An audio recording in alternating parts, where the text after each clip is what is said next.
नमस्कार दोस्तों। देखिए, हम ना बजट पढ़ रहे थे और बजट के अंतर्गत हम लोग टैक्सेस के बारे में चर्चा कर रहे थे, जिसमें हम लोग डायरेक्ट टैक्स पढ़ लिए थे और इनडायरेक्ट टैक्स में हमारा जीएसटी चल रहा था। तो जीएसटी का थोड़ा बहुत इंट्रोडक्शन मैंने दिया था, ठीक है ना। अब हम जीएसटी को थोड़ा सा और पढ़ेंगे, फिर उसके बाद एक और वीडियो बनाएंगे, उसमें थोड़ा और पढ़ेंगे, इस तरह आगे आगे पढ़ेंगे, ठीक है ना। तो जीएसटी के बारे में हम थोड़ा सा और आगे जानने की कोशिश करते हैं। जैसा कि हम जानते हैं कि जीएसटी क्या है, एक इनडायरेक्ट टैक्स, ठीक ना। देखिए, जानते हैं जीएसटी चार तरीके से लगता है, या ये कह सकते हैं कि जीएसटी को चार भागों में बांटा जाता है। एक होता है सीजीएसटी, एक होता है एसजीएसटी, एक होता है यूटीजीएसटी और एक होता है आईजीएसटी, ठीक है ना। अब ये सीजीएसटी क्या होता है, जो सेंट्रल गवर्नमेंट लेता है। एसजीएसटी क्या होता है, जो स्टेट गवर्नमेंट को मिलता है। और यूटी जीएसटी मतलब जो केंद्र शासित प्रदेश जिस जीएसटी को रखते हैं। और आईजीएसटी के बारे में अभी हम लोग चर्चा करेंगे, इसको इंटीग्रेटेड जीएसटी बोलते हैं, ठीक ना। अब देखिए, हम क्या बताए थे कि जब कोई सामान बनता है, ठीक ना, तो उस पर जो जीएसटी लगता है वो डेस्टिनेशन बेस्ड लगता है। जैसे मान लीजिए कि एक सामान गुजरात में बना, ठीक ना, एक सामान गुजरात में बना, लेकिन ये सामान बनने के बाद बिका कहां पे, यूपी में बिका, ठीक है ना।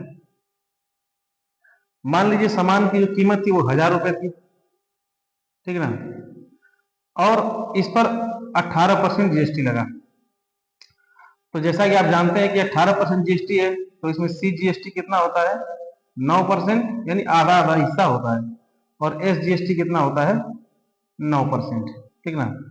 तो बात को समझिएगा, जैसे 1000 रुपए का सामान है, तो सी जीएसटी कितना होगा, 90 रुपए, और एस जीएसटी कितना होगा, 90 रुपए।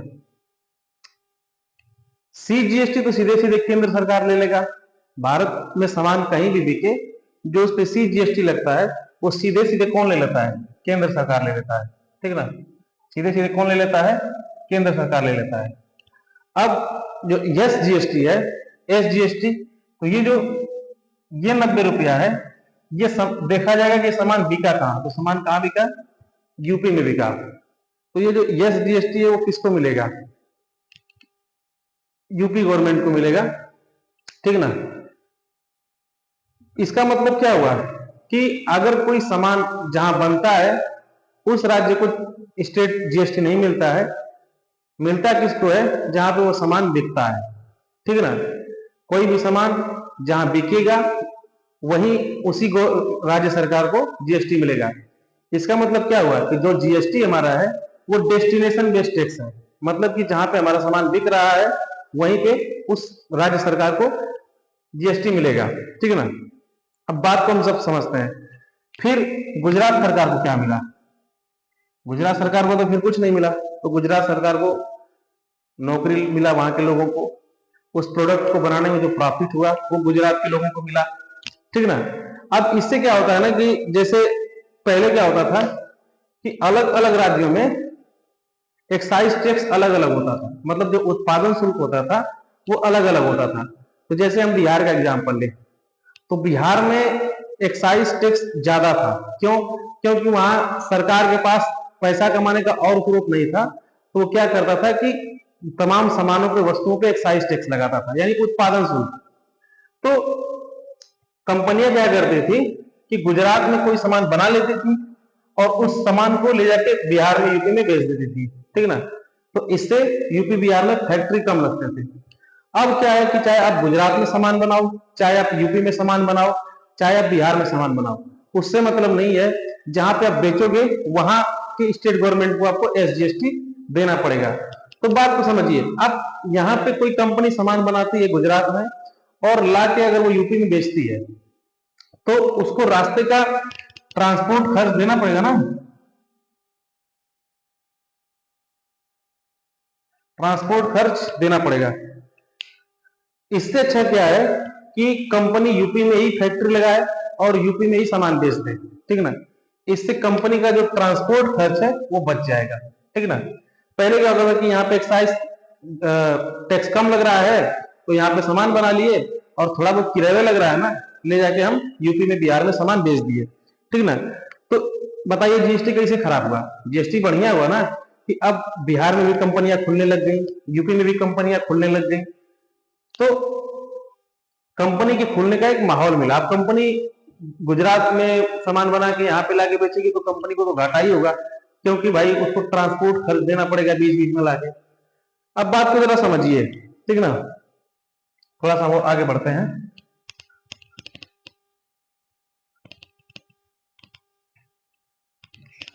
मान लीजिए कि फ्लिपकार्ट है,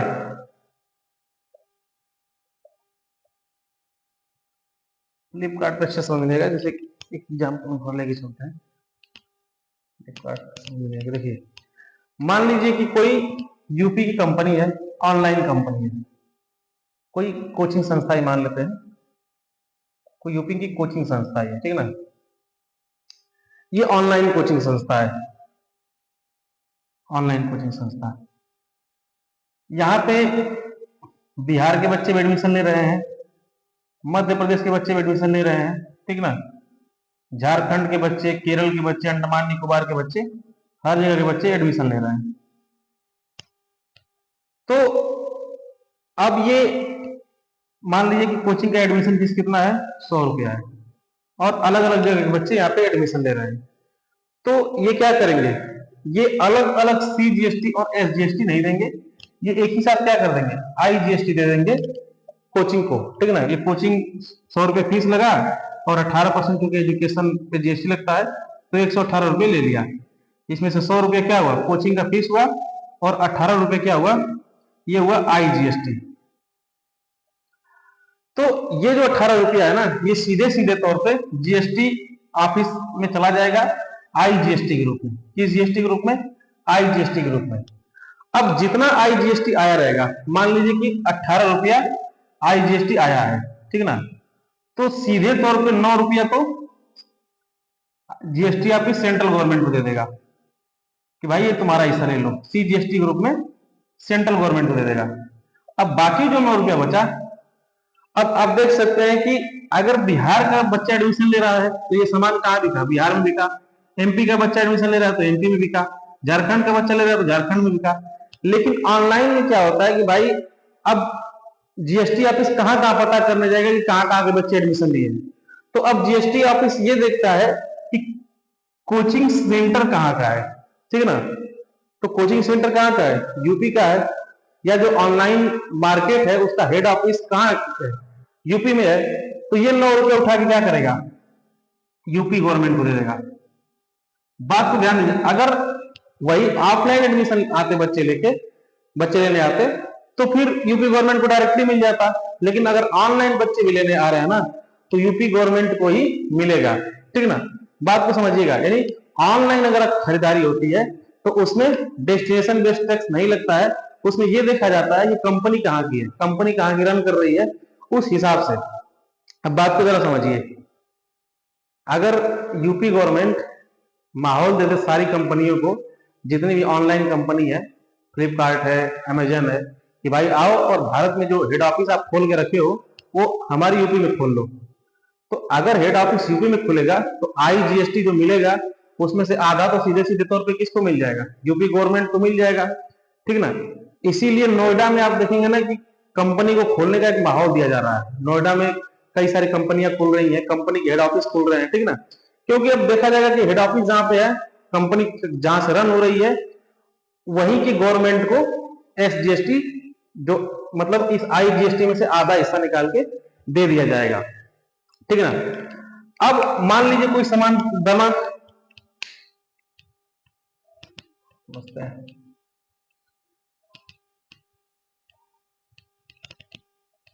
मान लीजिए कोई सामान बिहार में बना और बिहार में ही बिक गया, बिहार में बना और बिहार में बिक गया, तो इस पर सिंपल क्या लग जाएगा, CGST लग जाएगा और SGST लग जाएगा, इसमें ज्यादा नहीं सोचना है। अगर वही मान लीजिए कोई सामान दिल्ली में बना, जैसे दिल्ली केंद्र शासित प्रदेश है, तो उस पर सीधे तौर पे क्या लग जाएगा, CGST लग जाएगा और UTGST लग जाएगा। जैसे मान लीजिए कि हम यूपी के हैं और हम मुखर्जी नगर में जाते हैं, किसी कोचिंग में एडमिशन लेते हैं, तो अगर कोचिंग में एडमिशन लेने में हमारा 1 लाख रुपया लगा, ठीक ना, तो एजुकेशन पे GST कितना है, 18%। 9% किसका, सेंट्रल गवर्नमेंट का CGST और 9% SGST या UTGST, ठीक ना, UTGST। तो जैसे हम यूपी से हैं, लेकिन अगर हम दिल्ली में जाके ऑफलाइन कोचिंग में एडमिशन ले रहे हैं, तो इस 1 लाख पे 9% CGST कितना होगा, 9,000 रुपए, और UTGST कितना हो जाएगा, 9,000 रुपए। तो ये 9,000 रुपए तो सीधे सीधे किसको चला जाएगा, मोदी जी को चला जाएगा या सेंट्रल गवर्नमेंट को चला जाएगा। और ये 9,000 रुपए किसको चला जाएगा, जो UTGST का है, केजरीवाल को, ठीक ना। तो जाहिर सी बात है कि प्रोडक्ट जहां पे बिक रहा है, ठीक ना, प्रोडक्ट जहां पे बिक रहा है वहीं के स्टेट गवर्नमेंट को SGST या UTGST मिलता है।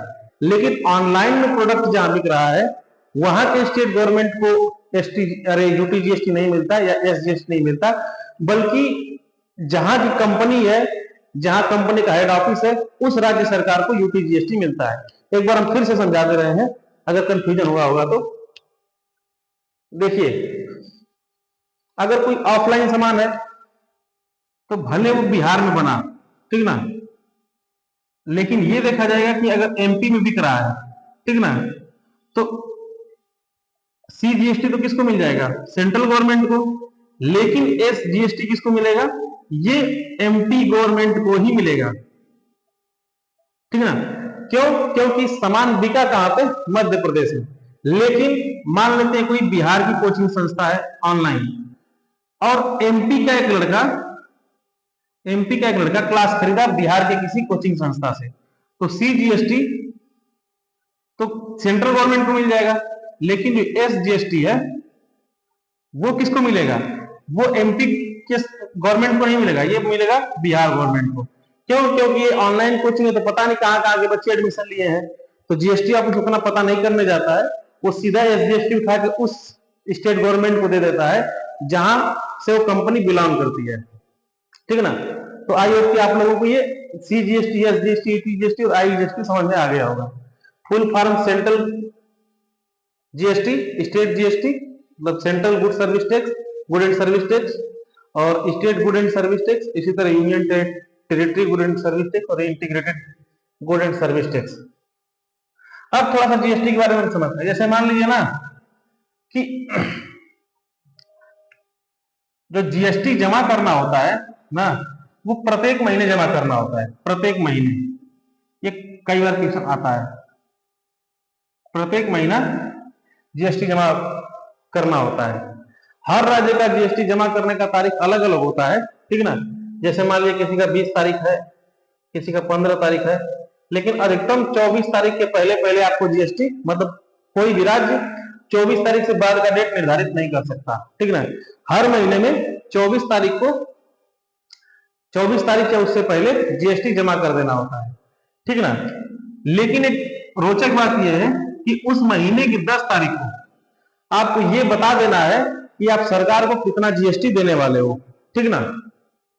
महीने मतलब उस महीने सरकार को महीने की 10 तारीख को कंपनी को सरकार को बता देना है, कंपनी को ये सरकार को सूचित कर देना है कि भाई हम आपको कितना GST देंगे। जैसे एक उदाहरण लेते हैं, मान लेते हैं कि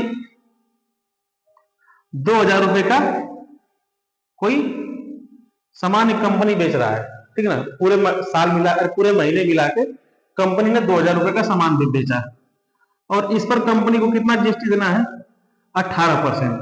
तो 18% GST देना है तो कितना हो जाएगा, 360 रुपया, ठीक ना। तो ये कंपनी गवर्नमेंट को ये बात बता देगी कि भाई देखो हम आपको इस महीने 360 रुपया देने वाले हैं। कब तक बता देगी, उस महीने के 10 तारीख को, ठीक ना। और ये जो 360 रुपया है, इसको 24 से पहले पहले उस महीने में जमा करवा देना है।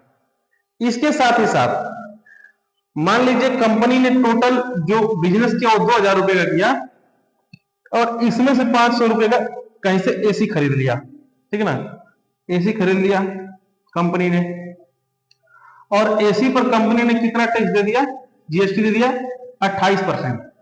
तो 14 तारीख को, हर महीने की 14 तारीख को कंपनी द्वारा सरकार को यह भी बताया जाएगा कि वो जीएसटी कहां कहां भरा है। जैसे 1540, 1510 या 14, यानी 140 रुपया जीएसटी कंपनी ने किसको दे दिया है, जहां से एसी खरीदा है। तो ये जो इसका 360 रुपया जीएसटी देना है, उसमें से 140 रुपया क्या हो जाएगा, कम हो जाएगा। तो अब कंपनी सरकार को कितना जीएसटी देगी, 220 रुपया जीएसटी देगी। जैसे ही 14 तारीख को कंपनी ये बताएगी सरकार को कि भाई मैंने 28% के हिसाब से 140 रुपया जीएसटी दिया है, तो सरकार बोलेगा चल बिल ले आओ। जब बिल लाएंगे तो उसमें जीएसटी आईएन यानी जीएसटी आइडेंटिफिकेशन नंबर होता है, उसको सॉफ्टवेयर में जीएसटी वाले डालेंगे, देख लेंगे अरे भाई तो सही में बिल, मतलब सही में दिया है जीएसटी। तो जितना जीएसटी कंपनी दिया रहेगा उतना उसको जीएसटी रिटर्न हो जाएगा। तो रिटर्न ऐसे हाथ नहीं होता कि लो भाई 140 अपना 140 रुपये पकड़ो। जैसे मान लीजिए कि हो सकता है कि कंपनी ने जीएसटी ज्यादा दे दिया हो, मान लीजिए 140 रुपये की जगह 440 रुपये दे दिया हो, तो उल्टा किसका बनेगा, ठीक ना।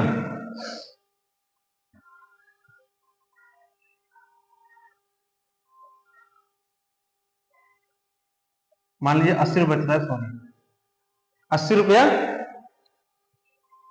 ज्यादा जीएसटी दे दिया है, जितना कंपनी को सरकार को जीएसटी देना है उससे 80 रुपये ज्यादा पहले वो कई जीएसटी भर के दे चुका है, ठीक ना। तो कंपनी सरकार को बात बताएगी कि भाई देखो हम 440 रुपये पहले से जीएसटी दे चुके हैं और हमें कमाई के हिसाब से आपको 360 रुपया जीएसटी देना है। तो जीएसटी ऑफिस वाले बोलेंगे कि ठीक है भाई इसको तुम धीरे धीरे कटा लेना, ऐसा नहीं आपको हाथ मिला के दे देंगे कि भैया आपका 80 रुपये ज्यादा बन रहा है तो आप हाथ में पकड़ लो। तो सीधा सीधा ये स्कीम है, ठीक ना।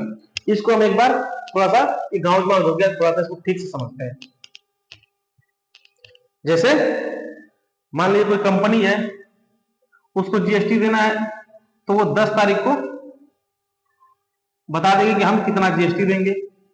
14 तारीख को क्या बता देंगे कि हम कहां कहां जीएसटी फाइल किए हैं, मतलब जीएसटी कहां कहां दिए हैं, ठीक ना। और 24 तारीख से पहले जीएसटी भर देना होता है, ठीक ना। 24 तारीख से पहले हमको जीएसटी भर देना होता है, ठीक ना। अब बताइए कि जीएसटी कहां से खराब है। जो लोग जीएसटी फाइल करते हैं उनके लिए जीएसटी खराब नहीं है, जो लोग जीएसटी चोरी करते हैं उनके लिए जीएसटी खराब है, ठीक ना।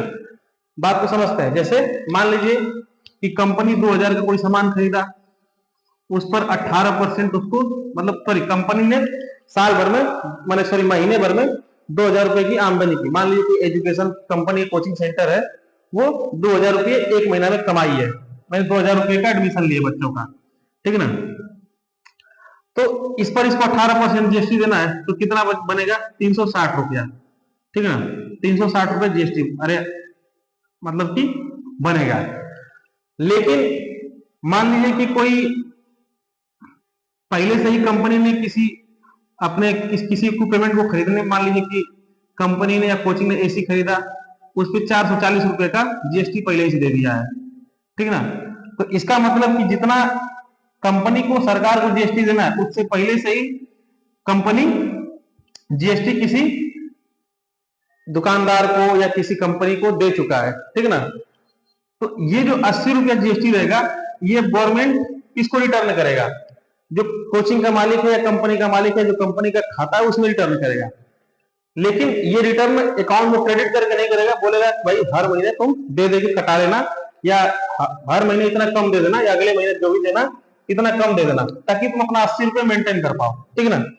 और मान लीजिए अगर कम जीएसटी दिया है, जैसे मान लीजिए 360 रुपये देना है इसको जीएसटी, और एसी खरीदने के चक्कर में कहीं 120 रुपये जीएसटी पहले दे चुका है, तो सरकार क्या करेगी कि ठीक है लाओ घटा दो इसको। तो बोलेगी कि भाई 120 रुपया तुम पहले किसी को दे चुके हो जीएसटी, तो तुम 240 रुपया दे दो और इस 120 रुपया का बिल दे दो, ठीक है ना। बिल दोगे तो उसमें पता चलेगा कि जीएसटी नंबर पे तुमने 120 रुपया जीएसटी दिया है, ताकि सरकार वहां से वसूली कर ले। अब जीएसटी के बारे में कुछ फैक्ट है, उसको हम लोग नेक्स्ट क्लास में समझ लेंगे।